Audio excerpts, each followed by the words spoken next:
Boys and girls, ladies and gents, welcome to another episode of Clutch Conversations. It's your boy Mike. We are back at you one more again, live on a Thursday night, man. I hope everybody's doing all right, ready for the show. First and foremost, shout out to my lovely wife, Takara, the world famous TJ, the DJ. Y'all make sure y'all show us some love in the comments, but don't stop there, though. Definitely show the channel some love as well. Hit that like button if you haven't already subscribed. Hit that subscribe button, and everybody make sure you smash that notification bell so you can get these notifications every time we drop a video. Shout out to the audio only gang, man. The audio recordings of Clutch Conversations are available on all major podcasting platforms. That's Apple Podcasts, Google Podcasts, Spotify, and more. So you're checking us out on the favorite podcast platform. Please be sure to follow, rate, and review. It really helps us out. We appreciate the feedback. We appreciate the support. Speaking of support, you already know what it is. If you're involved in this reptile hobby in any shape, form, or fashion, please make sure you're supporting US Art and US Art Florida.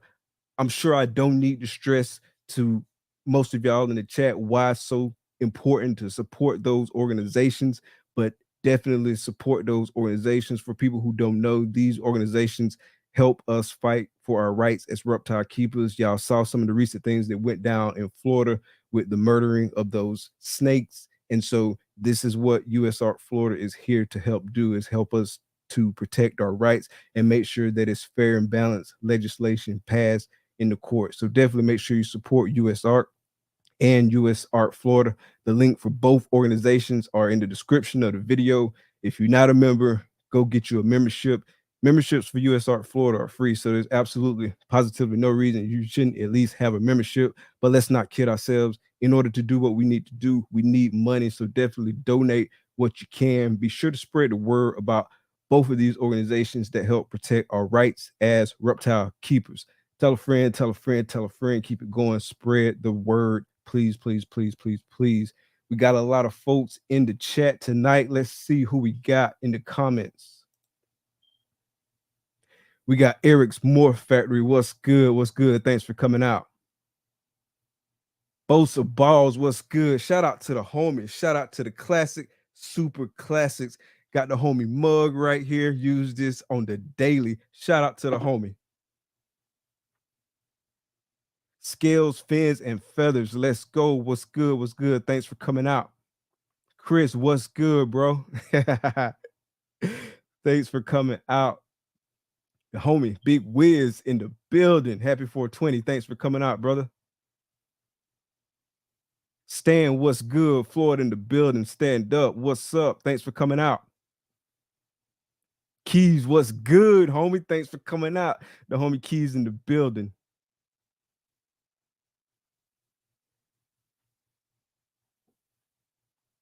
Hot Glass, we got the guests in the chat. What's good? What's good?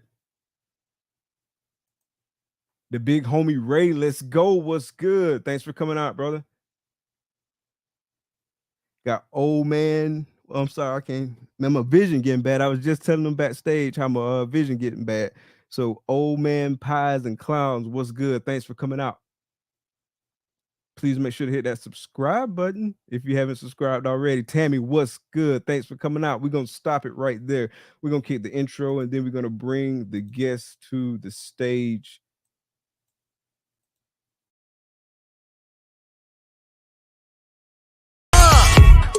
Baby, won't you listen to me? I got that flavor. I know you're dying to feed. I ain't no dancer, just got some hip in my feet. Now throw your hands up. Ooh, you bring the lighter, I got the fuse. You make a fire, I'll add the fuse.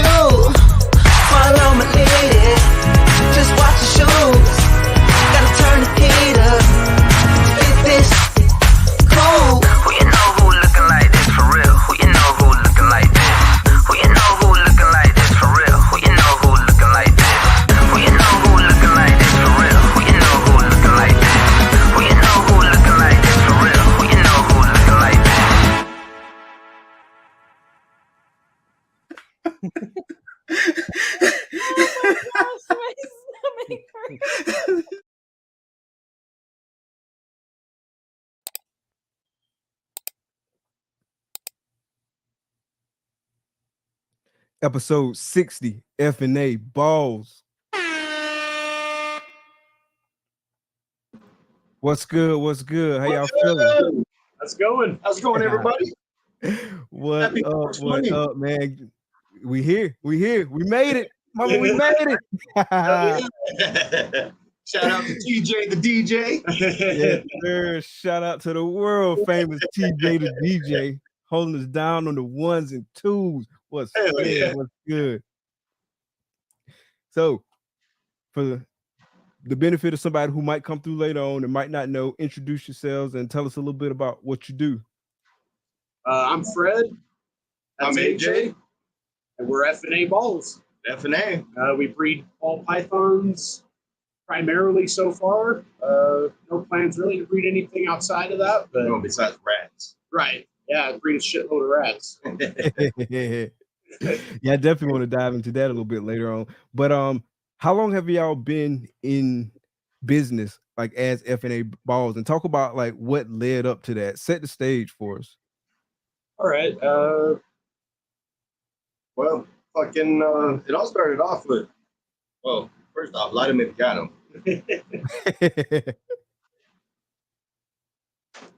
What's up, Iron Dog? So it all started off with actually fish. And I was doing, Fish? I was breeding African cichlids.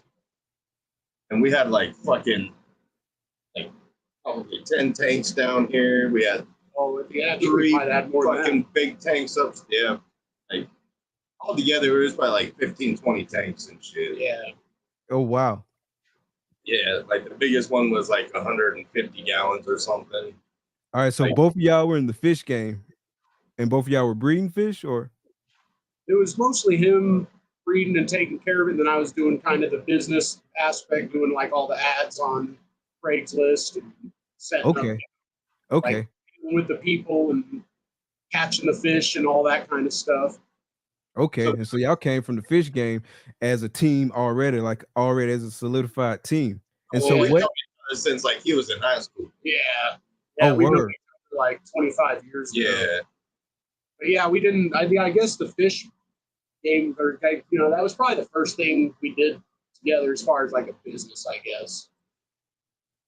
Gotcha. So, like- So, go I ahead. kept seeing these cool fish and like they were mostly all like hybrids and stuff. So I was trying to learn how to do that and stuff. And like every time I'd look up genes, surprise, surprise, there was a ball python. So after doing that for literally like a year and a half, 2 years, learning all these genes and shit, I was like, I think I need a ball python. So I ended up getting our very first one. She was a fucking rescue from Craigslist. She was really fucking small. She had like she wasn't eating very well or anything. She had stuck sheds on her, like probably like 3 or 4 different stuck sheds. She had so many eye caps that her eyes were indented for like 6 months. Oh wow. Yeah, like she was in bad shape, but now she's fucking huge. She's bred for us like 3 times. Yep. Yeah, She's 3 gonna different give us a times. 4th clutch. It looks like she's glowing like crazy right now and Yeah. big as hell. So Yeah. she's probably getting ready to ovulate right now. Oh So, nice. That was the first snake that Fred actually ever held too. Oh word.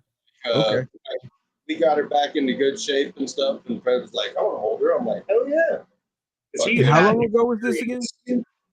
This was 2019, like about 2019. Okay. April, May 2019. Right? Maybe. Gotcha. Yeah. So it wasn't quite when COVID was like in full swing. We were actually getting into it before that, fortunately. Yeah, we were pre-COVID, but barely. But he had experience with snakes like what 15, 20 years ago. Like Yeah, you had man. retic, didn't you? Or I had a retic for a very short time, and then I had 2 different red tails for a real long time, and then ended up having to get rid of them because girlfriend at the time didn't think it was a good thing to have snakes and a dog, so ended up getting rid of them. Fucking, and ended up getting I think it was like an island boa. It stayed fairly small. Okay. I do this. It was bigger than that. It was, but it ended up staying fairly small and fucking. It was always just a pain in the ass and just a dickhead. But I fucking loved it anyway. Fucking. Finally, one day it ended up passing away. But so ended up getting that first ball python, and fucking it's the first fucking snake Fred ever held. He's like, wow, this is awesome, blah, blah, blah. He's like, we need to get more of these. I'm like, fuck yeah, all right, let's do it. And just kind of dove into the madness.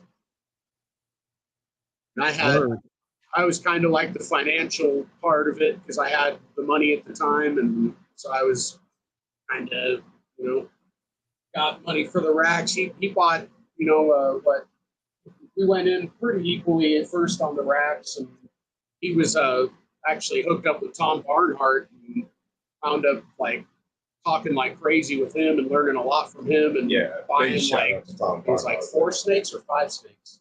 I think it was 4 badass snakes, 2 proven breeders off of him. Yeah. Okay. And one of them was actually, unfortunately, she's no longer with us, but she was actually used in projects with Ozzy and Tom when they were collaborating. Yeah. Oh, And nice. told me whenever we got them to look out for something with her. Yeah. And turns out she ended up being a super orange dream. Everything she was put out was orange. Yeah, he sold her. The word. Yeah, he sold her as a lemon blast. It's No just a OD. proven lemon blast. Yeah, not even a single copy of OD. And we got her. Wow. We're like, she looks OD, and we're like, And he's like, well, just keep an eye out. right. We're like, well, okay, and we're like, okay, she's at least OD, and she wound up being super OD. Like, That's a pleasant surprise. yeah. And then the other breeder that we got from him was a male. It's our double visual space ghost. It's a hypo fucking pied. And he's been doing great for us. Fucking walks to everything. Fucking loves working, loves eating. Nice. Gotta love it. So at that time, because how many snakes do y'all have now? I guess let's start there. Do you like with what Like we're selling and babies and- everything? Everything or Well, just breeding? yeah. Let's go with what everything, and then we're let's selling talk and breeding. everything, all snakes all together, about 150. About 150. And how many of those are breeders? Probably about 60 to 70, I'd say. And then 60 there's to 70? there's probably maybe 20 to 30 that are growing up to be breeders to replace some of those, Okay. All right. So when y'all first got into it and y'all was buying like those first snakes, did y'all envision it getting to this size? Not necessarily this quick. Like we had talked and we were like, that'd be a good retirement plan, because like I've always been self-employed. He's pretty much the same thing, like, so we don't like working for other people, which unfortunately means we don't get the benefits, like the retirement benefits, the health benefits, so we were trying to figure something out that we would be able to do into our old age, and and seemed like snakes was a good thing, like when we were both interested in it. And I love the genetics, the whole The whole science behind everything. that's so much. Awesome. I can't tell you. I'm sure everybody that gets into this is the same way too, where they're just sitting there on that genetic calculator and Yeah. for hours at a time. I mean, and just thinking about what you can do. Like, so I love that aspect of it. Like, and plans are always changing. Like, I remember trying to plan things 3-4 years down the road, and we're not even doing anything near what it's so hard, like in that regard. I was talking to some folks about planning earlier today. Hold on a second. But it's so hard to plan because like you don't know what like that time period is gonna look like. Like you got like a general direction that you want to go, but at the same time, like there's so many like factors and variables. You know what I'm saying? Somebody could produce the animal that you need. You might not hit the odds on the animal that you need, and so it's like just all these different kind of factors, and that's not even like mentioning like somebody might not go, or something else biological might happen, right? And so it's just so hard. And so like my plans, like I feel like they constantly changing. Like, can I even call them plans at this point? I should just Right, call them like right. random ass thoughts. But I, like at first I was kind of discouraged by that, but actually that's kind of the thing that I find fun now. Yeah. It's like, you know, it's like cool. For It's like sure.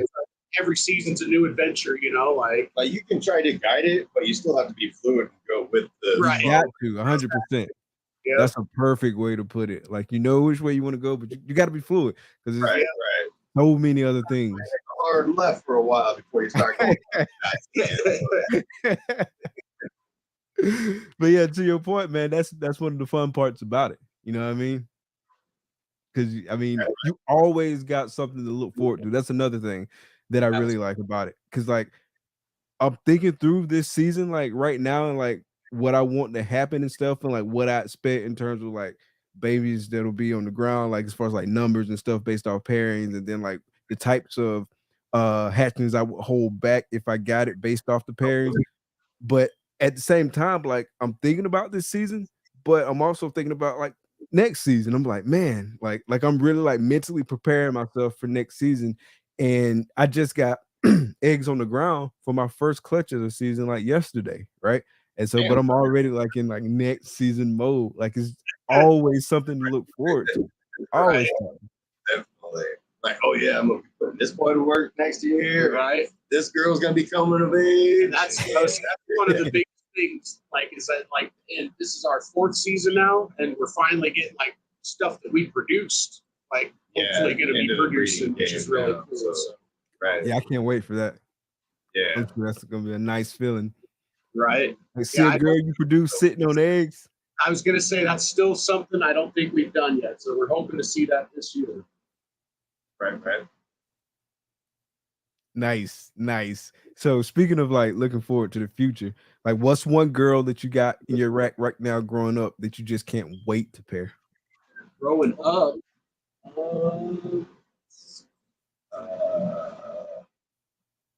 I'm gonna say probably the Phantom Krypton girl we got. I'm just gonna go grab one. I like. Grab her. Oh, are you gonna grab that triple het? I'm gonna put you on the solo dolo when you bring her. See, that's another one. We got a blackhead Phantom triple het clown albino G stripe that is just black as hell.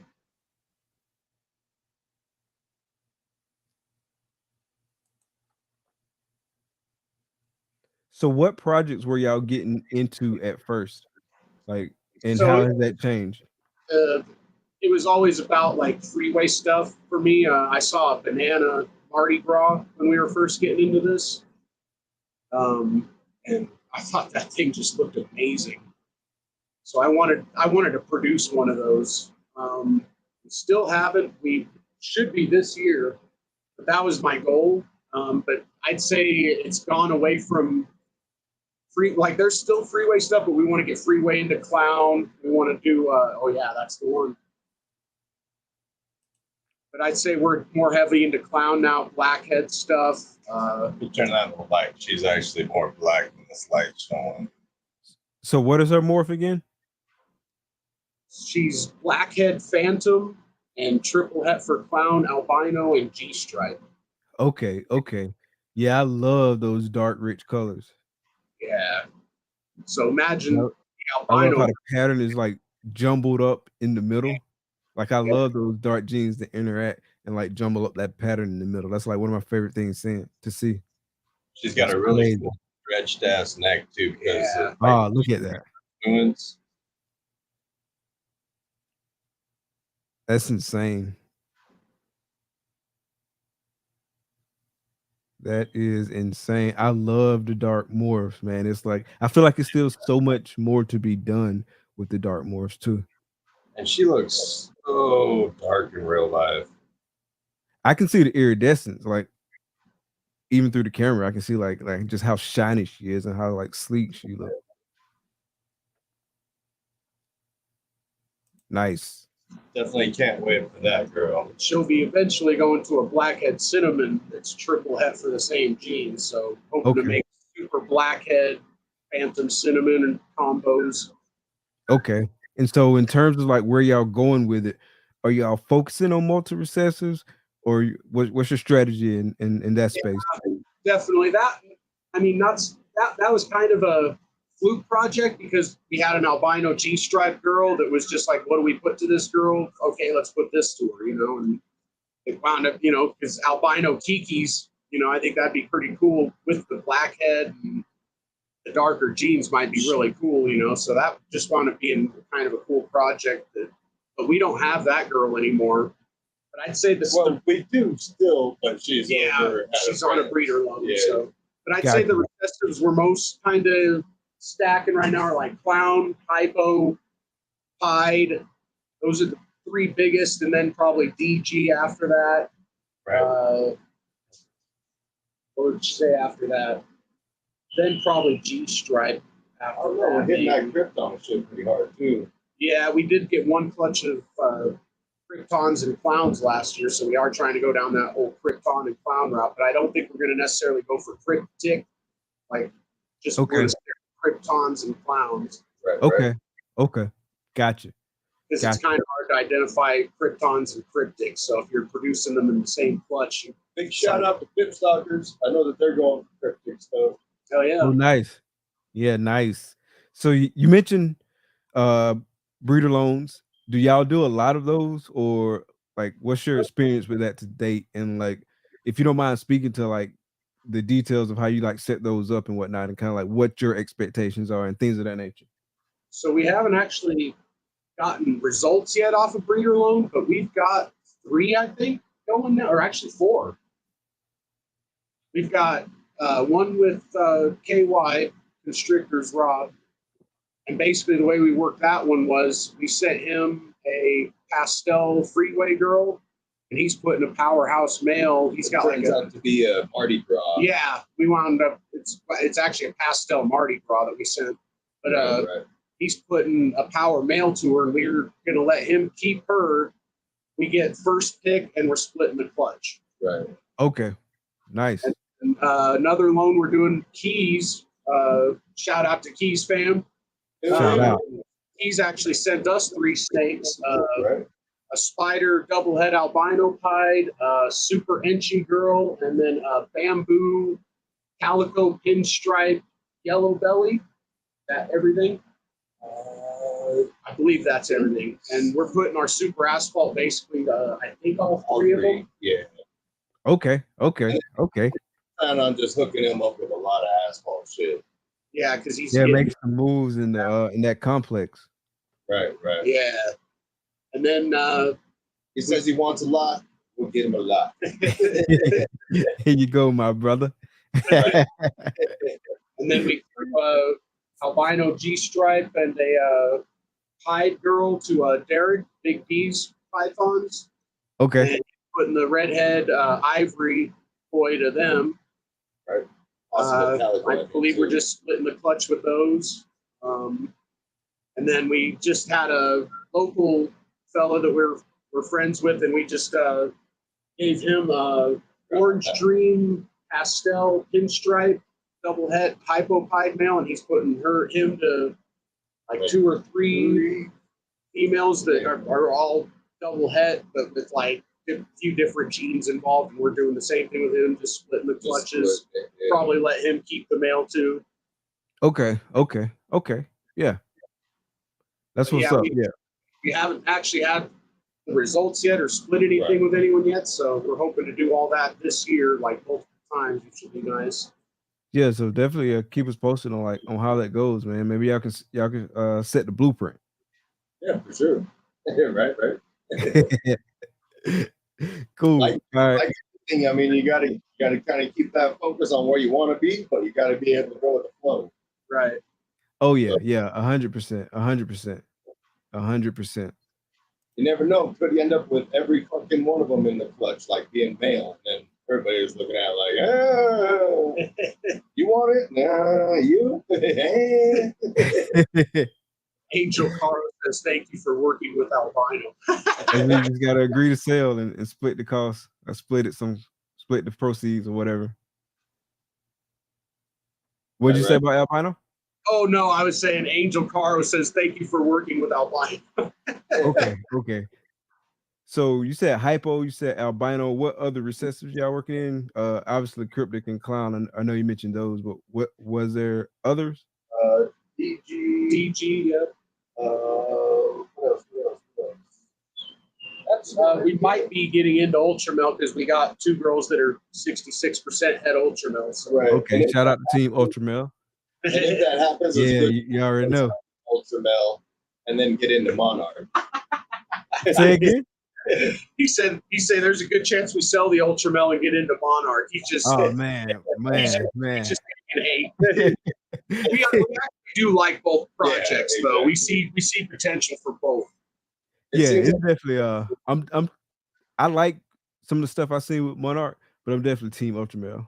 Yeah, I don't think we can afford Monarch, so at the moment I'm Team Ultra Milk because that's what I can afford to get into. And we got 2 potentials, right? Yeah, Team Ultramel. Shout out to the youth. Yeah, I'm looking forward to pushing that project forward next year. Like I got some stuff growing up.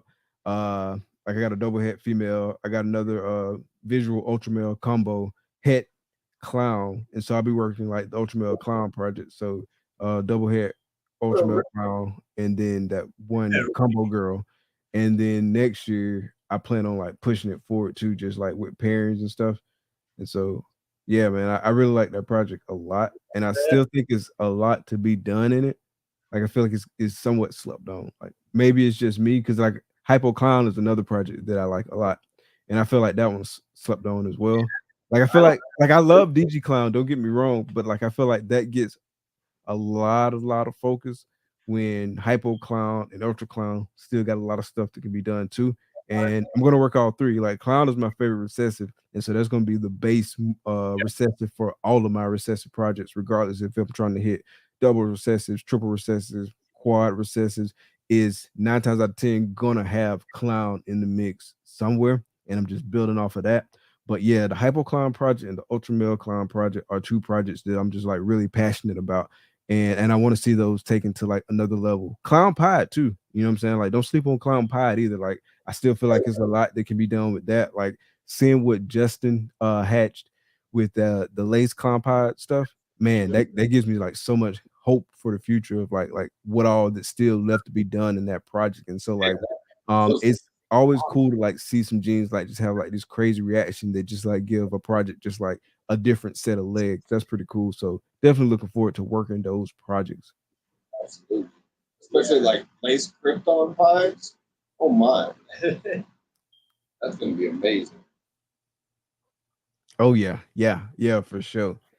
So definitely looking forward, man. It's so many, and that's going back to what I was talking about earlier, as far as like always looking forward to something. And so like that's another thing, like just the anticipation of seeing like these morphs that you think will look good, but you never seen it in real life. So it's like really cool to see it when it finally does. Like when someone does finally succeed on hitting it, like that's another cool thing to look forward to. Like things you can hit, things other people hit. Like it's always something to look forward to. And so that's one of the things that I really, really enjoy about doing this. That's what everybody always asks, like, what's your favorite snake? I'm like, the next one. That's a hard question. Like, what's my favorite one? It's just right. Yeah. It's got all that anticipation behind it and everything. It's definitely the next. Oh yeah, 100%, 100%. So speaking of your favorite snake, so the next one can't be an answer. What's the favorite one in your collection right now? Damn, I snitched myself out. Yeah, man. Yeah, you put yourself out there for that. I was like, okay, yeah. I see your alley. I hoop. And I'd say it's toss up like between the Super Cypress Girl or like the that Krypton we made with the Blackhead Phantom and Cinnamon.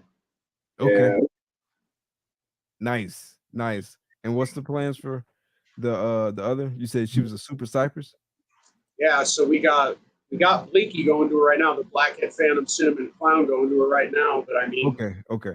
Super Cypress, we got him like eventually Alacio, Wiz Constrictors. We want to get his white lace to her to make nothing but lace cypress. Nice. That'd be awesome, a whole bunch of lace cypress, and then we want to get our super asphalt male to her eventually and get all asphalt cypress. the ghost pie doer eventually to get all cypress hypo pied. Like there's just so much you can do with cypress. It just goes good with everything. Right. Man, cypress is so dope. I don't know if you've seen Justin from Armless Angels and some of the cypress stuff he hatched, but man, it No. just looked crazy. Say again? No, I thought you were going to say Justin from Canova, but no, I haven't seen the Armless Yeah. Angel. I mean, obviously Justin from Canova had some dope stuff too, but my homie Justin Thomas from Armless Angels, like Okay. he had some fire too. So definitely if it's not somebody that's on your radar, you definitely need to check him out, man.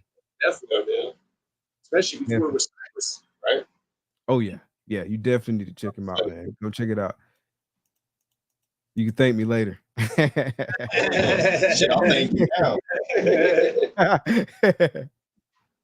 All right, cool. So I want to switch the topic a little bit. I want to talk a little bit about like networking and community. So like what's y'all approach to networking in terms, and what I mean by that is like how do y'all view it? Do y'all view that as something that's really important? It kind of seems like y'all do, because I mean y'all have got your own show. I see y'all all over social media, but kind of talk about like how your approach to network developed over time, if you will.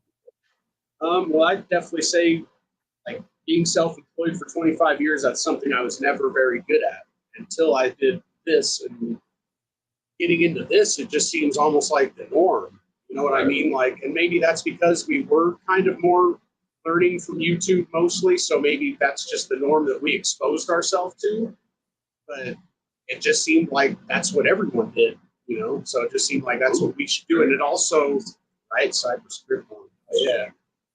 Damn, Wiz. But it just seemed like, it also seemed like too, when you're going to sell, you know, it's a lot better to have a video. You can have someone, here's the parents, here's, you know, us working with it, you know, and it's just a lot easier than having them take your word for it, you know, like. So that was the main terrible albino fucking kaiju. Shout out to the homie Bosa, man. Appreciate the support. Hell yeah, absolutely, man. Yes, sir. Yes, sir. So, but on that networking tip, was there ever a time that like a networking connection kind of led to like a significant opportunity for you? Definitely running into keys. Yeah.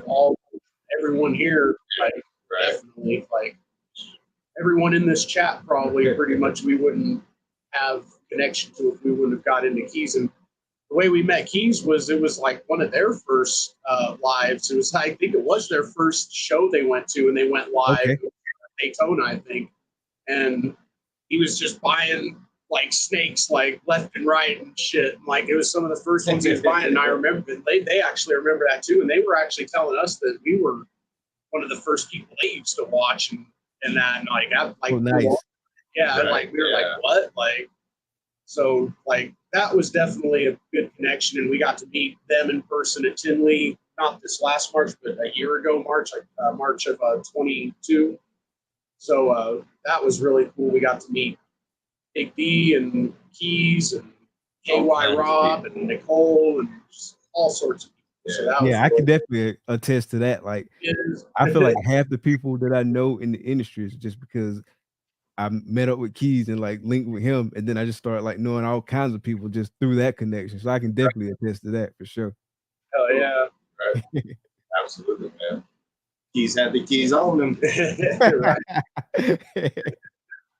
Like 100%, 100%.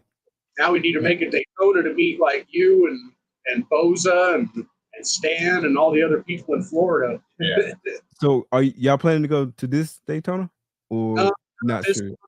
No, we're going to the next Tinley in October, and we're gonna hopefully we'll go to Daytona and Arlington in the next couple of years here. Well, I'd actually kind of like to see it get out of Florida, unfortunately, just because, like, you know, the whole situation. Right. Yeah, that's not everyone in Florida's fault, though. No, it'd be nice to get it out of Florida, though, just to be like, look, it's affecting the dollar, blah, blah, blah. Fuck it. Y'all need to chill the fuck out on all this. It's gonna be hard to beat Daytona if it ain't in Daytona, though. You ain't even gonna be able to have the show anyway, right? But yeah, y'all definitely should try to make it, man, for sure. Definitely, dude. It's like right there on the beach, isn't it? Oh yeah. Yeah. Yeah, so like the hotel is like right across from the actual conference center, I guess it is, or not. It's like right across the street, right across the way. And so like you can walk back and forth like easily. Nice. And it's a lot of fun, man. The main hotel is like right there on the beach. You know what I'm saying? So obviously you go down, you can hang out in like at the bar, like the little like common area or whatever. You can go hang out at the beach, obviously. There's things to do kind of in that whole area. It's like bars and stores and stuff like that. So it's definitely a fun experience. So if you can make it there, definitely make it there for sure. Oh yeah, Yeah. definitely sounds like a good Definitely time. planning on it eventually here, like I say, in the next year or two. Definitely want to make Arlington too, and go hang out with Earl and all the people we know in Texas and Oklahoma. So, And, Yeah, like Daytona is my primary show because it's like 2 hours away from me. And yeah, so making it to that one, like that's definitely my primary show. Like, I mean, there's no reason not to. 2 hours right. away. Yeah. yeah. Something that big. So I We're jealous, man. We don't have anything that's like. I think the closest big show is Arlington, and that's like 12 hours away. I oh would say. wow. Yeah, like Or maybe- Kansas City's got some big shows. Yeah, and that's probably about 10 hours, maybe. Do y'all have a lot of local shows? Like, Yeah, we've got one coming up here at the end of the month, like in a couple. Actually, Yeah, Reptilian This Nation, weekend? I think it is this weekend. yeah, Reptilian Nation is this weekend. okay. We get the Reptilian Nation, and we get the Show Me That's it. Snakes ones, I think, here And and there, I think there's another one too. but no NARBC or anything like that. Have y'all vended any shows yet? Actually, we vended the second show we ever attended, basically. So we attended our first show and I bought my first snake at the first show I attended, and then the second show I attended, I was vending, and then the third show was Tinley. Right. Okay. Okay. So it kind of How was that first vending experience? And have you vended any more since then? No, but we probably should again. Yeah, I think we're going to try it again. We were kind of turned off from it just because we didn't have a lot to sell at the time. And what happened is like we had a lot, and then like the Yeah. show got canceled because COVID and shit. Right. So then we got on fucking Morph Market, was able to sell a shit ton of snakes, which was a great thing. But then all of a sudden they hit us up. They're like, "Hey, the show's going. You want to get in it?" And we're like, "Oh yeah." Wait, we don't have very many snakes right now. So by the time we ended up going there, I think we had like a grand total of like 6-7 snakes, and like most of them were this right here. Yeah, The Marty. pastel freeways. Yeah, they were Marty Ended up Gras. being pastel Mardi Gras, because it was Steezy Allen, our super asphalt, to the It was who? What was that you said before Super Asphalt? we named him Steezy Allen. Okay, that's what I thought I heard. Steezy Allen. Okay. Yeah. We like to use the same letters, like from the genetics in the name. So Super Asphalt, S&A, Steezy Allen. Okay. Okay. Here's a good one from it. Lasipi. It ain't no real fucking name, but she's a blackhead cinnamon pastel pinstripe. So we came up with Lasipi. Gotcha. And so one show, so you probably, I don't know, like maybe you did this like at a previous stint or something, but like, do you have kind of like a standard sales approach? You know what I'm saying? Depending on the platform, like is like there's a certain type of way you at there like a show in terms of like your sales approach, and then speak to that, and maybe if you got kind of like a certain style or whatnot on like Morph Market or online sales, kind of speak to that. We definitely are pretty high on customer service and satisfaction in that. Like, if you look on our Morph Market, it's 100%. There's never been a bad rating. Like, Great. It's not. try to make sure, like we take good care of everyone's animals. We try to be, real lenient with people when we can, unless they're kind of, if they're overreaching, you got to kind of put your foot down. But, yeah, man, you just try to go out above and beyond and try to treat people how you want to be treated. That's the biggest thing. Like, Okay. Like, there's been a couple of times where people have like they've been like, well, I'm gonna have to fall out. I know that you guys are gonna keep the money, blah blah blah. It says so right there. We're like, well, what we can do is we can just keep it as a credit. Like, Right. you want a snake in the future, let us know when you still got that money. Right. Okay. So So at least you try to work with you mentioned trying to be lenient versus times where you kind of had to put your foot down. You don't have to mention any names or anything like that, but disclose like what you can about a instance where you had to put your foot down and kind of like brings up the speed on that. Just like people like maybe like overstretching on keeping snakes too long, or like taking too long to pay, or just there's a lot of different things. I don't know if we've really had anybody. Not really too, just a few here and there. But like, not luckily, yeah, we haven't really had any bad experiences. It's a whole lot easier than fish people. The one person that backed Say down on, again. I said a whole lot easier That's than true. fish people. Oh, it's easier than fish people. Okay. Man, fish Yeah. people want to talk your ear off for 5 hours for a $5 fish. People are just like, it is what you say it is. Yeah, okay, so yeah, I was so surprised. Like the first time I sold snakes, and it was just like, okay, let me get some pictures. Okay, good. Here's the money. And it's like, wow, okay, cool. Like a lot easier than dealing with fish people where they're like trying to talk you down the whole time, and they're not getting anything. It's like, damn. Right. Dang. Yeah. So you keep up with your customers like after you make sales? Like, do you make an effort to keep up with them? Like, what's your approach there? Yeah, generally, unless like if they're experienced breeders and that, and we know they're going to be bred, not as much, I'd say. But if they're people that are getting them as pets and stuff like that, I definitely keep up with them more. And a lot of times wind up selling them food too. Right? Or cocoa blocks. Right? Yeah, because we sell the chipper. Yeah, shout out to the chipper. I was just telling somebody because Jenna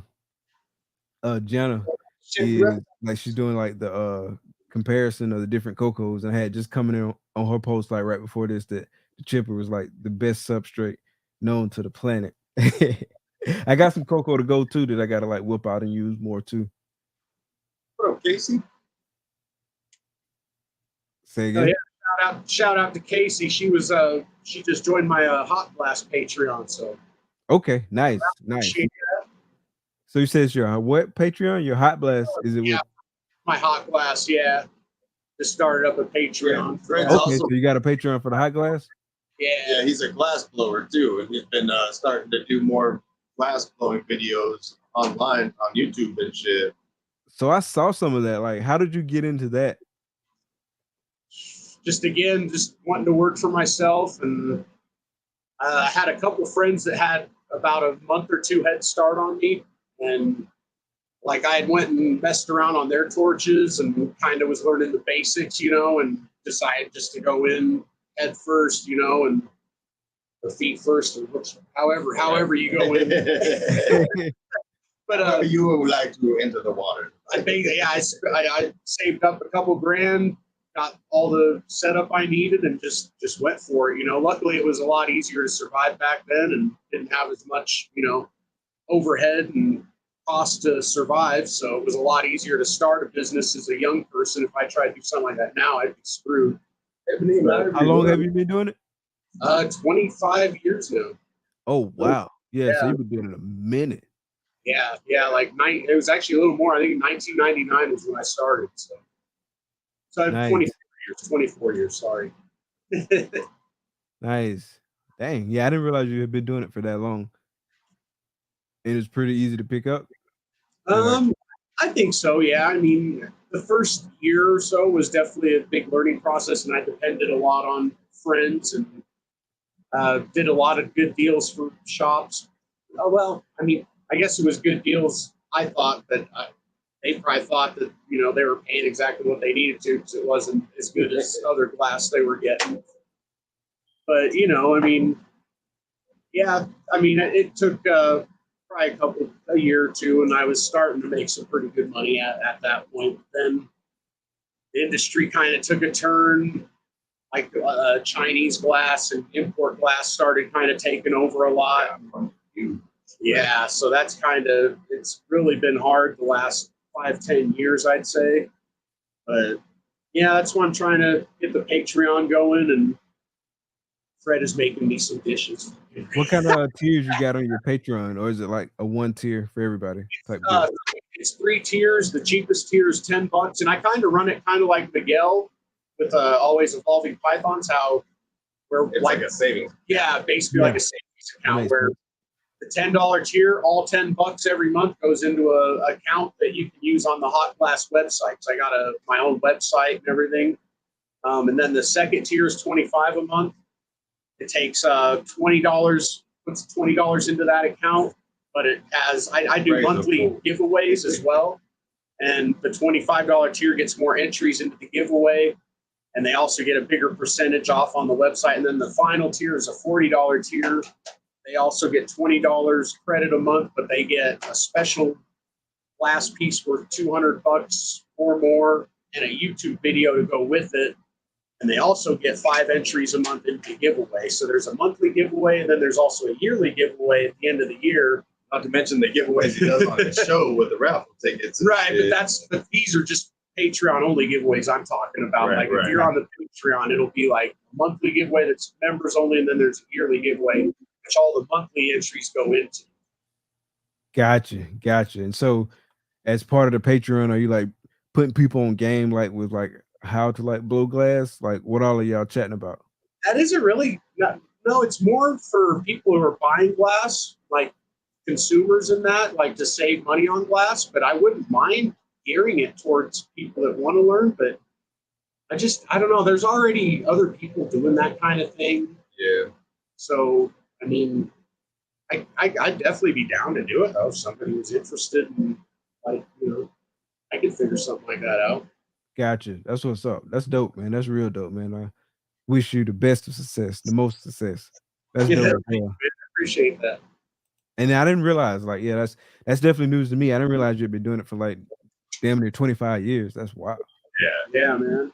Basically all that's super dope. Say again? I said that's basically all I know. Like I did heating and air conditioning before that for a couple of years, and then glass blow there on out. So you've been doing a lot of entrepreneurial like type ventures and stuff. And so like talk about like what draws you to entrepreneurship and like what you value about it. Definitely making your own schedule and your own rules, and like that's definitely nice. Like, absolutely. I recently did work a normal job, and it was cool, and I miss elements of it, but I don't miss the having to go like every day this time, deal with traffic every day. Like, it's just monotonous, like. Yeah, I get that 100%. 100%. I'm spoiled now, man. I feel you, my G. Man, now that I deal with it, it's like, oh man, I can't do it. Yeah, it's definitely a lot of value in being able to like set your own schedule, right? Because like being an entrepreneur don't mean you're not, and this, and I'm not like saying this for like your benefit, but I'm just saying this just in general. Like being an entrepreneur doesn't mean you just like you off. Like you're probably working harder than you would work at a job, but it does come with like the freedom to kind of like dictate how you want things to go, and that's huge. That's a huge value add in terms of just being able to dictate how you want to do things versus having to do things like on a certain schedule, right? Because when you're doing it on a certain schedule for somebody else, it's like based on like their needs as opposed to like having it tailor fit for your needs. You know what I mean? Yep. And so yeah, I feel you on that. 100%. 100%. So rodents too, that's another one that you're doing. How long have y'all been breeding rodents? Has it been something y'all been doing like since y'all first got in it, or did y'all kind of like wait for a while before y'all started to get into that? We got into that pretty early, yeah, because we knew, like, I saw how expensive it was, man. Going just down to the local pet store, or not pet store, it was the local reptile shop. Getting rodents there, like live mediums were like $5-6, I want to say, each. And I think they weren't charging much cheaper for their frozen. And I did do like Rodent Pro and do like that whole kind of thing, here and there too, and that's a good way to save money. But it's still cheaper to breed your own for sure. So we got into that pretty early. It's funny though, we got into it and we had all of our rats in like big cages and everything. We're basically treating them like Free pets range. almost. Like, man, it's so much harder to clean cages than it is bins. Man, they suck. So yeah, it wasn't long before we started making rat racks because all of our rat racks we got are made by us. We made the first ones out of PVC, which I don't necessarily suggest anyone do that because they're wobbly. It's a way more expensive. Yeah. Way more expensive. They don't like mildew or soak up smell or anything, though. I mean, that's nice. True. Yeah. I mean, the ones we got that are wood, I haven't had an issue with yet either. But I mean, if we do it, literally, we can put a rat rack together in a day, and the cost of making it out of wood is cheap. The tubs are the most expensive part of making a rack. If you get good tubs, because I like to get the good. I buy like Freedom Breeder or ARS tubs for the racks. You know, I don't know. And I've never had a chew out on one of them. So I had tubs before. We did make a big rollout rack one time with concrete tubs, and they chewed through that one a few times. So Gotcha. Okay, that's what's up. Yeah, I know. Like you said earlier, y'all were selling some rodents too, right? We're getting up to there. We're not quite. I've sold to people we've sold snakes to, and they'll hit us up for like rat pups here and there. I've only got a couple of those, and it's small amounts, you know, because they're just one snake that they're feeding. But pretty soon, I do want to start like maybe find one or two people with collections and try to supply one or two people with collections that are buying a set amount, pretty much, you know, like that. I depend on them for the sales. They depend on me for the rats type of thing, you know, and we hook each other up, you know. That's big shout out to our homie Matt from Creature Breeder for with the whole situation. What's the name of the company? Creature Breeders. Creature Breeders. Okay, gotcha. And that's actually where I got about half of our full ASF and mouse, our mice from. Right. The rats we got from couple different people places. On Craigslist. Oh wow! Y'all breeding all three? What's that? Y'all breeding all three? Yep. Yeah. Not. We only have one colony of mice right now. It's a giant colony, though. I need to trim it back. It needs to be broke into two. Yeah. And then we got about 10 colonies of ASF, but it's mostly Norwegians. Like I prefer the Norwegians. Like a lot of ASFs just take so damn long to grow and they're little dickheads too. They're not the friendliest, especially when they have babies. Like, I'm going in there with like a pen mothers and like poking them, like kind of moving them by the butt, so I can make sure I can grab them by the tail because they'll bite the pen, you know, right away, and that could be your finger, you know. Dang, so I'm glad that I don't experience that. So like my ASFs. I looked up, like I got like some good breeding stock in terms of like temperament, and because I was like worried, right? Because that was like my primary like concern with breed ASFs was, are they going to be like mean as hell, and I got to worry about getting bit all the damn time? And so they wasn't, and I haven't had that issue like at all. Like I got nice ASFs, like knock on wood. Hopefully they stay like that. But they're super nice, like super nice. Yeah, but I was definitely worried about it. And then in terms of like how fast they grow, I do hit like some like times where like I gotta kind of like wait. I'm still not quite self-sufficient yet on the ASFs because I got like a few, like only a handful at this point, to be honest, that only eat like Norwegians, and then everybody else will primarily either take only ASFs, which is only a handful of those that only take ASFs, and then the other ones will go back and forth, back and forth. And I kind of keep them on the back and forth, back and forth. I'm still kind of feeling my way through it, but we damn near at being self-sufficient. We just started like +2 colonies, so we had like 2 more colonies, and I think that's probably gonna get us there. We'll see. I'm still like feeling my way through it. And the only other thing I'm concerned about too is like when we have hatchlings and stuff, I don't really want them like hooked on ASFs to the point where I can't sell them to somebody because they can't have access to ASFs, and that's the only thing the hatchling will eat. But I really don't have. I got one hatchling in the whole collection, or younger snake in the whole collection that will only eat ASFs. The other ones they eat both. Like if I offer a Norwegian, they eat it. If I offer ASF, they eat it. And so maybe that's not a issue I got to worry about. I don't know. Yeah, our Super Cypress girl is ASF only, but that's better than when we first got her. She wouldn't eat at all, and then she started eating mice. So we were like, "Oh, all right, better." We would feed her like 5, 6 mice in a row. Yeah. If she would take them, we would just basically keep feeding her. It was like, all right, well, if you're gonna just eat mice, we're gonna feed you mice until you stop taking them. And then eventually, she finally took an ASF. Nice. So that's so much better than mice. So much better. She's strictly on ASFs now. Yeah, she still won't take. We've tried throwing rats in here and there, and she knows the difference, man. It's crazy. So have you noticed like any difference in kind of her growth or her body composition compared to like one of your snakes that only eats Norwegians? I'm curious. She's doing good. She's getting pretty big, but we will give her, like, we'll double up sometimes if she'll take them, or we'll feed her every week, and sometimes the other ones will. Body composition wise, does she feel like any like more lean than some of your other snakes? I don't know. She's a pretty big girl.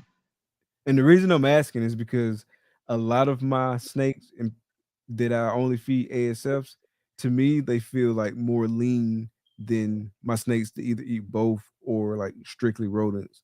Like I just feel like they're just like so solid, right? And that's part of one of the things is like making me like team ASF like to the core is like the difference in how my snakes feel who only eat ASFs versus the ones who kind of like go back and forth or only eat Norwegians. And so I was just wondering if you had like noticed the same thing or if it was just me.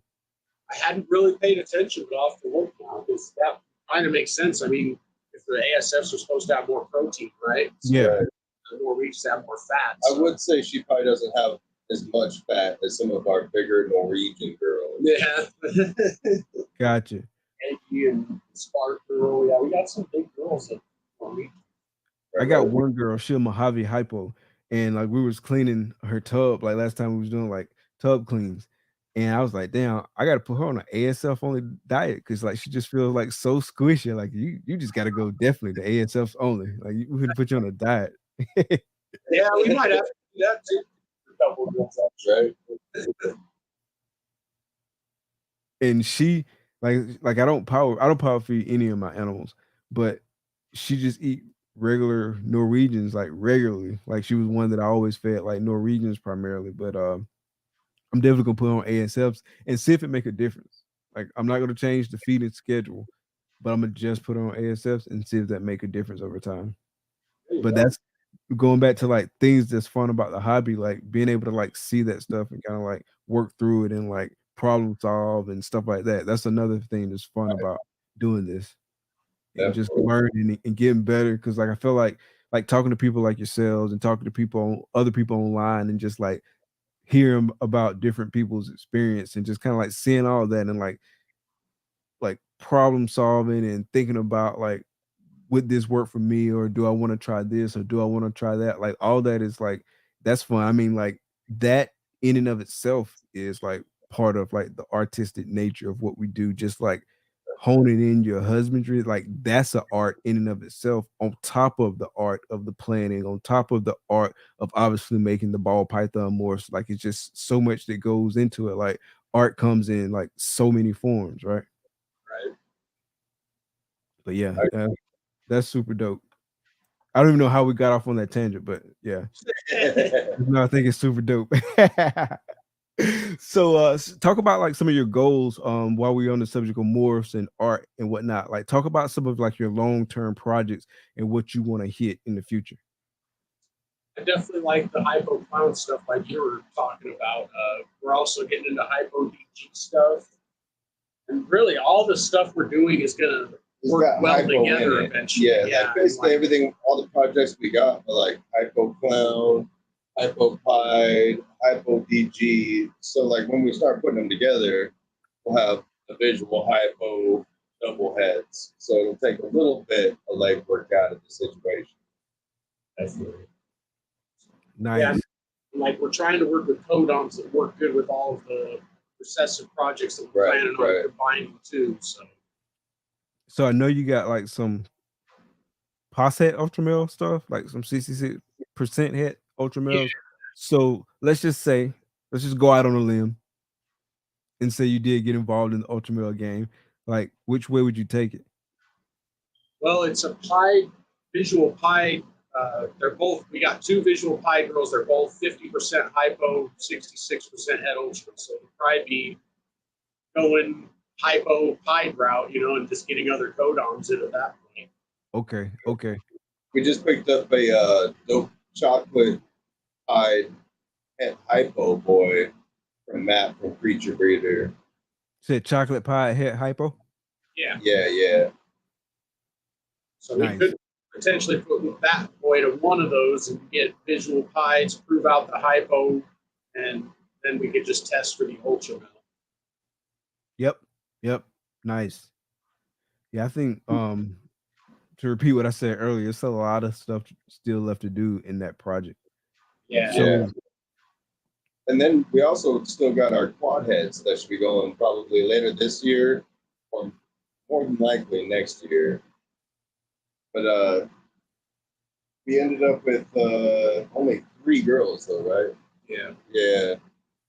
So it was like a 5.3. Yeah, 5 males, 3 girls. Yeah. Albino G stripe, hypopide, yeah. So we're trying not necessarily to work the albino in it, but doing more the albino kiki, or not albino, but hypo kikis. No, it'd be albino G stripe hide. There's no plan in that project. Eventually, you gotta hate when the sex odds don't work out in your favor. Like I had some dope. Like one of my most anticipated clutches was this double head hypo clown clutch, and I ended up hitting like a 2.6 in it. So I was like, dang man, like I really needed that to be reversed. No, 6.2. Sorry, my bad. I said it wrong. I really needed that to be reversed. Like I wish I would have hit a 2.6. Like you see, I was already speaking like in terms of like what I really wanted. Right. Yeah. 6 males, 2 females. Right. We did on that one we told you about, the triple het clutch, the albino G stripe clown clutch. We hit 5.1, bro. Yeah. Only one female. So how many times did you pop it? Did you pop your males multiple times to make sure you weren't tripping? Well, not so much the males, because to me, once you see the hemipenes, it's like you're not going to unsee the hemipenes. Like, yeah, I'm not gonna lie, bro. Like I resexed mine to make sure I wasn't like tripping, like make sure I wasn't messing up. Like I can't even accept it, bro. Like I'm not gonna lie, bro. I was heartbroken. I hear you. Yeah, I text the female probably 5 or 6 times just to be like, dude, if this is a male, we're screwed, like, so we got to make sure this is a female. And I did check the males probably at least twice, but. Yeah, he pops and I probe, and everything gets done both ways. So FYI, so I see Stan asked the question. So he says, who in Florida has Coco to go? Right off the top of my head, I know Jolly got Coco to go. There you go. Snakes for the memories. Jolly people! I would say, how close are you to the source, Stan? Because Florida Rattery is where it comes from. Yeah, for sure. Actually, the people that. And Pat too. Pat got Coco to go, I believe. Like I believe he's a distributor now. Like he might be a distributor for just a chipper, or he might be a distributor for both. I'm not 100% certain, but yeah. Talk about grow some balls, Pat. Yeah, grow some balls, Pat. Nice. Yeah, and I'm trying to think and then Byron, from Sweet Serpents Tampa. He's in Tampa. He's a distributor. I know he at least has the chipper, but I believe he has Coco to go as well. Who else? That's all I can think of right off the top of my head. So if I miss somebody, I apologize, but that's who I can think of right off the top of my head. Gotcha. Yeah. I didn't realize there's that many people in Florida fucking with it. Oh a lot yeah. of Yeah. So it's the best, bro. It's the best on the planet. All right. For sure. All right. So obviously like the morph game is going to like doubles and triples. What are some other things you see in terms of like evolution of the industry going forward? Like, do you ever put any thought into that? And if so, like, what do you see? Genes that work good together Or and not that work good with multiple situations. right. again? Genes that work good together and with different situations. Like, Okay. like there's a lot of snakes that once you get to like a super cinnamon, like that gets hard to mess with, you know. So like we kind of try to stay away from that scenario. Like a lot of the blue-eyed leucistic route can lead to like hard to deal with scenarios. Like so, like we're definitely trying to mess with like cypress, blackhead, chocolate, Asphalt. asphalt. And a lot of the reason for that, you see like all the ODYB stuff in Pied, like everywhere. you see so much yellow belly stuff in the Pied and yellow belly stuff in Clown too, and not a lot of asphalt. So like we can step up and try to get like a lot of asphalt stuff in those projects, you know, that's gonna really hit like, because then, you know, instead of going for white clowns or white pies, you go for freeway clowns and freeway pies, you Right. know? 100%. Or super asphalt. Yeah, Exactly. yeah, exactly. Yeah. You got to worry about all white snakes. Right. Right. And vanilla too. We're actually trying to work vanilla pretty Yeah, hard. work vanilla instead of fire. Vanilla is so smooth, bro. It is. Yeah. Or you could still work with everything, you know? Right. Yeah. 100%. 100%. That's a good strategy. So outside of morphs, are there any things you kind of like see on the horizon for the industry? I think the genetic testing is definitely going to be Oh, man, it's changing gonna be things key. big time. Yeah. A lot of I like the new like. There's more. I'm waiting for another like rat company to come out, like, you know, to compete with Freedom Breeder, and I guess Pack Pythons is trying. They're out there, but like to me, ARS and Freedom Breeder are still kind of like the standard, you know. I'm Right. kind of waiting for someone else to step up and, you know, start maybe have a third big rack company. That'd be kind of cool. Gotcha. I vanilla. Hell Gotcha. yeah. So kind of think about like y'all's evolution, like on this FNA journey. Like, I know you've touched on it like in bits and pieces, like throughout the conversation. But if you can sum it up for us, talk about kind of how y'all developed. You can either speak like individually, y'all can talk as a team, or y'all can do both. It's your world. It's your show. I think mostly, luckily, we agree on a lot. Right. And then, like, I think we're definitely both team-minded as well. Yeah, I think we just eventually. I think we're going to start doing more reptile shows, getting back into that. The thing I didn't like about the one show we did is there's not enough time to walk around and socialize. If you're there to sell, you're there to sell. Right, You right. ain't doing anything else.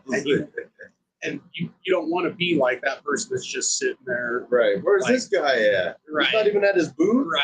You know, you want to be interacting with people that are coming by and shit, you know, like. Yeah. But yeah, I'd say working more shows, more networking, definitely. And yeah, like trying to get to that 1,000 subs. Right. Nice. Yeah. It's definitely a journey, man. How close are y'all? We're less than 300. We just went over 700, so we're Okay. just over Okay. 700. Yeah, y'all right around the corner. Y'all will be there before you know it. Hell yeah. Right. Yeah. give What are y'all away- planning to do when y'all hit 1K? We're gonna be giving away like 51 prizes on a 1,000 sub giveaway. The main prize is gonna be $1,000 FnA credit. And then we're trying to get like snakes credits from everyone else. So if anyone wants to contribute to that giveaway, hit us up, please. Anything like sticker pack, shirts. You say 51? Give Yeah, 51? we're looking. Yeah, because there's We're going to be do like 50 races. And we're trying to make every race win something. Yeah, we're like going to make big, every small, whatever. And then we're going to have like the grand prize. So Right. Okay, gotcha. I was wondering like what the significance of the 51 because that was a very like specific number. right. Well, just 51? like 50 different races to get one first prize. So. Right. Gotcha. Okay. That's what's up. Yeah, I'll be there before you know it, for sure. All right, so I do have some wrap-up questions for y'all before we let you get out of here and enjoy the rest of your night. And so guys, feel free to like answer these individually or answer these together. Cool. But I'll start with like the first one. So if you could live anywhere in the world, where would it be and why? I would probably, if is money an object? Money's no object. Like, All right, I now my answer is really going to surprise people, but I'm going to say Mexico. okay, why is that? Because it's nice, it's paradise. I'd probably live in like the Yucatan area. I don't know, it just seems like a really cool area just to live. And I've never been there, so if I got there and I decide I might not like it, I don't know. I can speak Spanish, so I mean, You said you can or you cannot? I can speak Spanish. Word. So yeah, I don't know. I think it'd be kind of cool. And the ball python thing's starting to take off down in Mexico too, like with Miguel trying to grinding. It'd be kind of cool to try to jump on stuff down there too, and it's obviously the cost of living's real cheap, even though I know I said money's not an issue, but I think, because money does stretch farther down there, that's kind of nice, like, but I can't really think of, I mean, Dubai's kind of cool just because it's so different and crazy and, like all the, they're kind of, I always thought Ecuador, on the horizon. I always thought Ecuador would be really cool because the toilets just flush straight down. Is that true? Yeah. Like you can get eggs. Like how what day is it? You can get the egg to balance, but you can do that in Ecuador every day. Huh. Crazy, trippy ass shit about Ecuador and that whole equator zone. Like, yeah, there's just trippy shit that happens there. Okay. Yeah, I'm gonna have to look into that. I never heard any of that. I'm gonna have to look into that. Yeah, whenever you pull the sink, the water just goes straight down. Doesn't swirl either way. Because like in Australia, because they're on the southern hemisphere, it actually swirls the opposite way than it does here. Yeah, nice. That's stuff you never even think of. Right. Well, I don't think of it. That's weirdos do. But in Ecuador, it goes straight down because I guess there's no like gravitational pull.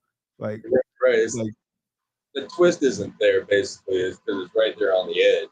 Gotcha. Okay, that's what's up. Yeah. All right, and so next question. So speaking of money, if you won $10 million today, how would you use it? I personally invest in real estate, stocks. I'd hook up family and friends, and that's probably about it. I'd probably drop it all in the fucking child burn unit or something. I don't know. Into who? I'd probably drop it all on like a burn unit for kids or something. Just some kind of good cause or something. Just that's what's up. That's all you know. That's what's up. More money, more money, more problems. Yeah. Biggie. So if you have dinner with any three people, dead or alive, who would it be and why? I guess I'd go with let's see, Bill Hicks, Eddie Van Halen, and my Aunt Marie. Okay, and so why? So Bill Hicks just Bill Hicks is fucking Bill awesome. Hicks because it was Bill Hicks.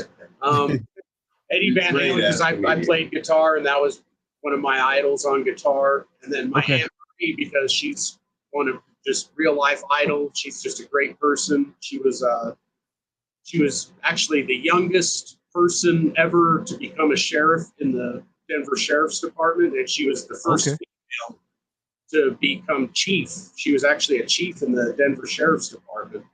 She was Okay. the youngest person to become a chief and the first female to become a chief. And a super nice lady. Super cool. She's like Super nice. would give I remember one time she gave the shoes off her feet to a homeless person going into work. Like Oh, word. just Nice. very cool person, like Right. very down to earth, like One of the people you would want to see in power. right, definitely. Nice. Who's your three? Shit, man. I don't know. I'm gonna go with Bill Hicks, Okay. Bob Marley, and Jimi Hendrix because I like to party. Okay. Because I like Nice. to 'Cause I like to party. So, what's the question you would ask Jimmy? Woo!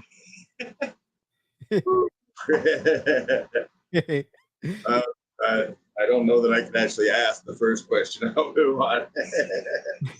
Hey man, you want to go in the mountains and do some tripping? Fucking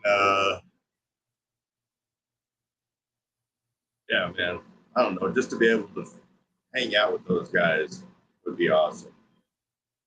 Let alone to actually be able to party with all of them and just like see where the conversation flows and like. Because like I think all three of those people would bounce off each other real well and shit too. And like it would be fucking nuts. Yeah, sound like some fun times. Right. Fun times. It So, would what's be one question? very Go ahead. unstructured. I said it would be very unstructured. So, what's one question y'all wish I would have asked you? Y'all can answer separately, or y'all can answer together. I wish you would have asked me how high I am. And I'd say pretty high since 420.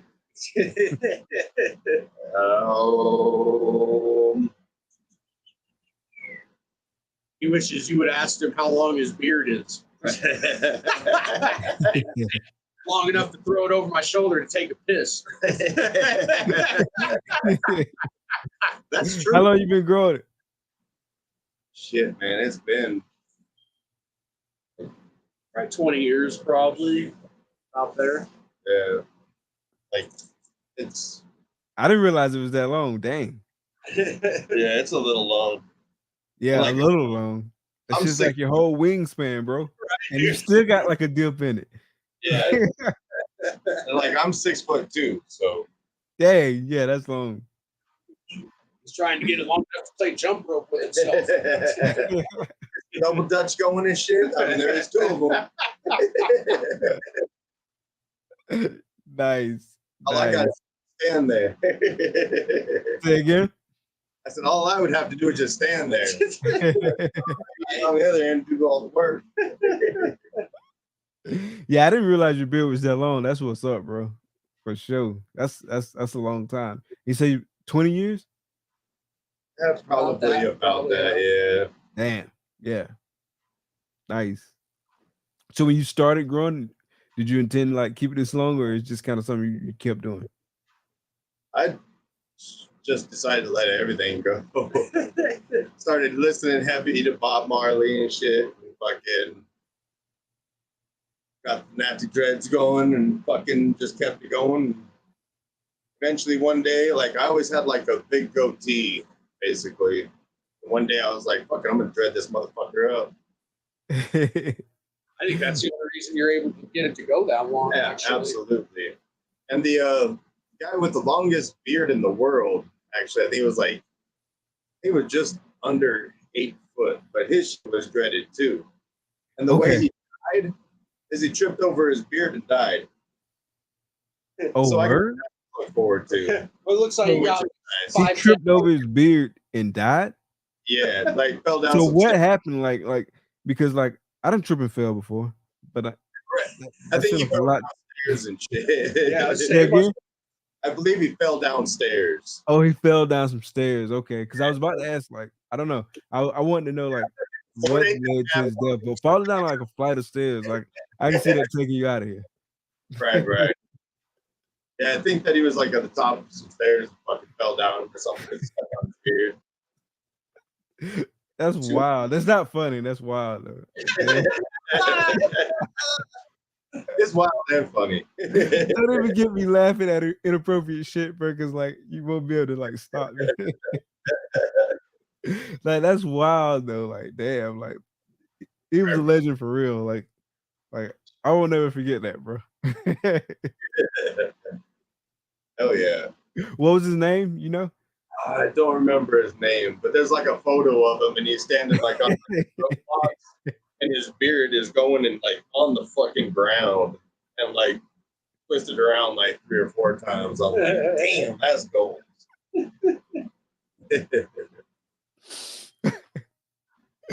Yeah, that's wild, bro. That's wild, man. Hey, well, y'all, Fred, AJ, this has been spectacular, man. Like, I really appreciate you taking the time to come on the show, man. It really means a lot, man. Been looking forward to this. Definitely had some good laughs too. So, is there anything that you want to tell listeners before y'all get out of here? About what's on deck and whatnot, and what to keep an eye out for?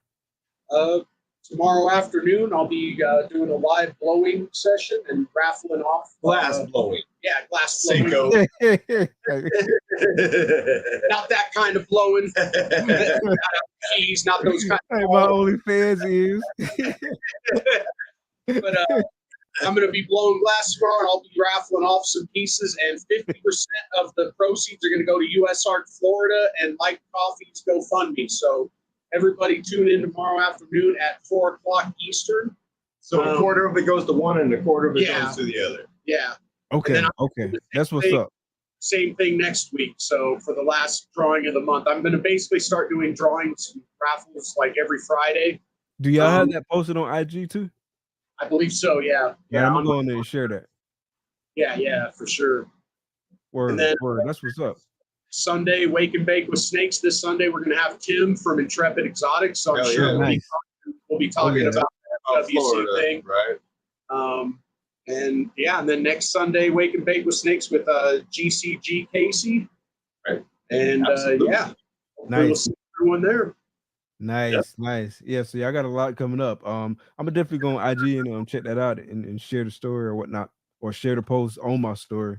And yeah, and having Tim from Intrepid, that's gonna be a dope one too. Yeah, so definitely much love to him. Obviously he's been putting out like a lot of like US Art Florida stuff, and like just really like bringing more attention to like the tragedy that happened a couple weeks ago. So yeah, shout out to Tim. That ought to be a good show for real, for real. Yeah, for sure. Good, man. So thanks to everyone in the chat that came out tonight to hang out with us live. Shout out to all the people that's gonna come check us out later on the replay. Definitely want to show y'all some love. Say again.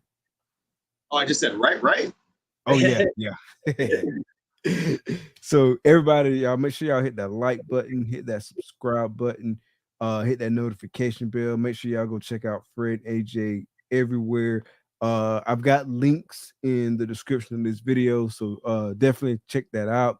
I think y'all had y'all link tree, right? Because I put it in here like a while back, but it was a link tree in here that had like all your links to everywhere, even like the hot glass stuff too, if I'm not mistaken. If not, let me know and I'll throw the links to that in the description of the video as well, for sure. Oh yeah, shout out to Pit Stalkers. Pimp Stalkers was good. Nice. Yeah, man. So again, man, I really appreciate y'all coming out. Definitely appreciate everybody in the chat. We will see y'all next week, episode 61. But until then, man, thank y'all for coming. Can y'all hang out for a few seconds, for a little bit, for a few minutes? Yeah, sure, all right, man. Everybody else, man, thank y'all for coming out. Be blessed. Peace. Peace, everybody.